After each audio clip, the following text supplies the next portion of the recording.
कहानी की शुरुआत होती है जियांगचिंग नंबर 2 हाई स्कूल से, जहां क्लास टीचर चेन फान सभी स्टूडेंट्स को आने वाली परीक्षा के बारे में बता रहे हैं।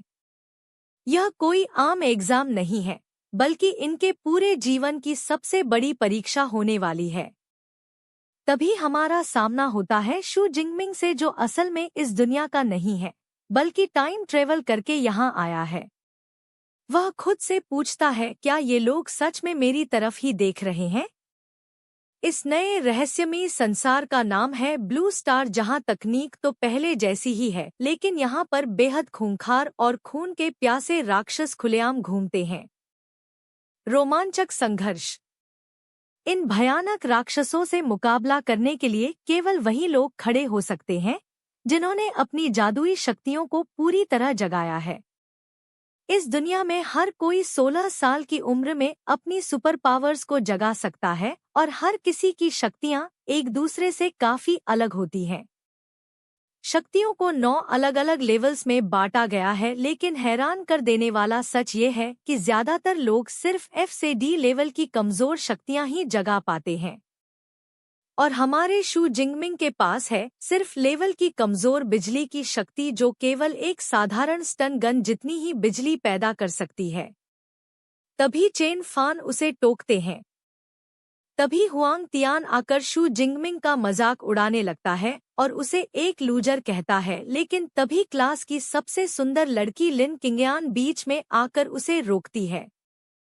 हुआंग तियान गुस्से में वहां से चला जाता है और कहता है कि शू जिंगमिंग परीक्षा में मारा जाएगा। लिन किंगयान उसे दिलासा देते हुए कहती है कि उसे मिलिट्री एग्जाम छोड़कर साधारण जिंदगी चुन लेनी चाहिए। शू जिंगमिंग अपना एग्जाम फॉर्म देखता है, जहां उसकी एबिलिटी लेवल सिर्फ ही लिखी है। इस देश में पढ़ाई के 2 रास्ते हैं, पहला ज्ञान का और दूसरा जंग के मैदान का। रोमांचक रहस्य। मिलिट्री एग्जाम का मतलब है सीधे खूंखार राक्षसों के साथ मौत की लड़ाई लड़ना, जहां अपनी जान जोखिम में डालकर ही बड़ी यूनिवर्सिटी में एडमिशन मिलता है। दुखद पल, शू जिंगमिंग के माता पिता भी राक्षसों के हमले में मारे गए थे। गहरे दर्द को छुपाए वह फैसला करता है कि वह खुद को कमजोर नहीं रखेगा और मिलिट्री एग्जाम ही देगा। शाम ढलते ही शू जिंगमिंग अपनी ट्रेनिंग रूम में पहुंच जाता है और पूरी ताकत के साथ अपने भाले से हवा को चीरते हुए अभ्यास करने लगता है। शानदार अभ्यास। लगातार मेहनत करने के बाद वह पूरी तरह थक जाता है और जमीन पर गिर पड़ता है, लेकिन उसकी आंखों में अभी भी आगे बढ़ने का जुनून साफ दिख रहा है। वह सोचता है कि उसने बहुत बड़ी रकम देकर लाइटनिंग गेल ब्रेक नाम की तकनीक सीखी है।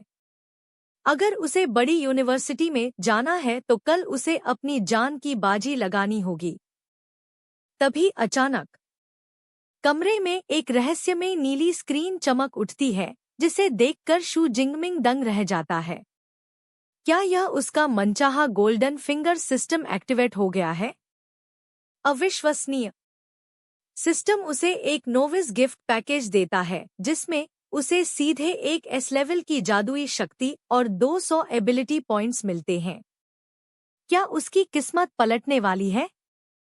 जैसे ही शू जिंगमिंग गिफ्ट को स्वीकार करता है, उसके शरीर में पर्पल स्काई डिवाइन थंडर नाम की बैंगनी बिजली जैसी दिव्य शक्ति का प्रवाह होने लगता है।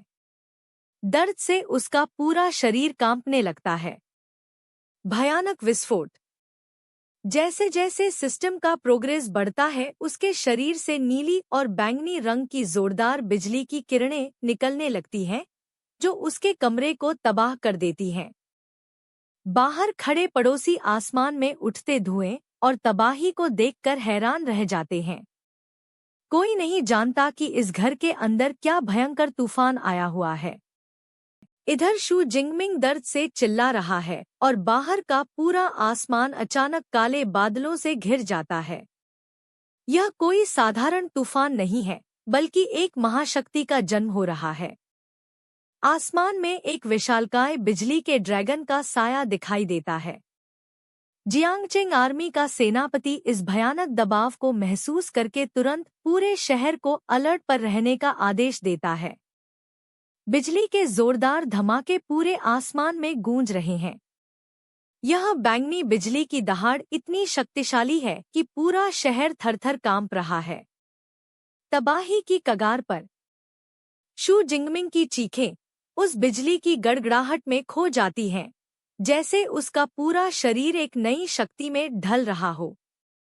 और आखिरकार 100% प्रोग्रेस पूरा होने के साथ ही सुपर पावर का ट्रांसफर खत्म हो जाता है।